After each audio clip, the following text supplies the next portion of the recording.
As 2025 comes to a close and 2026 is around the corner, many are finding themselves at the end of a year that hasn't been particularly fun. As a result, there seems to be a yearning for simpler times, and because 2016 seems to have generated a solid reputation as an incredible year, many are saying 2026 will be 2016 all over again. Nostalgia and rose-tinted glasses have led to the year being perceived as essentially infallible. Always summer, always fun, and always happy. In this instance, the trope of rose-tinted glasses has become literal, as the Rio de Janeiro filter that dominated mid-2010s Instagram has become the de facto representation of 2016. It's interesting how a digital filter can be used so much that it actually influences the memories of the people who lived through certain times.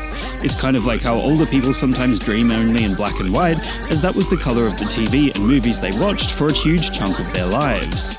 Then there's the theme song of 2016, which seems to be Lean On by Major Lazer and DJ Snake, which actually came out in 2015, but it would appear most seem to associate it with the year afterwards. Perhaps in the end, all of these memories aren't necessarily of the exact year 2016, but an amalgamation of a decade ago when things seemed easier.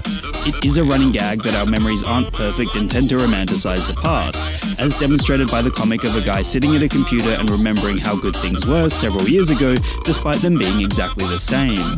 I'm sure that, for many, 2016 was actually a terrible year and not worth thinking about, or perhaps it went entirely unnoticed.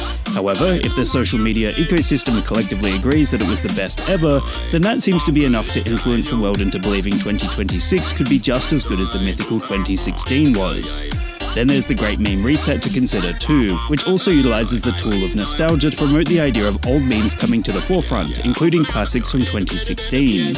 It really does seem as if there's a concentrated push to go back 10 years, and it would be great if all the best and most memorable aspects of 2016 do actually return. With the constant uncertainty and fear gripping the world at every moment, it seems like everyone could really do with a nice hit of nostalgia. In short, 2026 becoming 2016 is a trend that takes elements such as 2016 being the best year ever, as well as the Rio de Janeiro filter, and marries them together to create a format demonstrating humanity's romanticization of the past, even if it's a little inaccurate at times.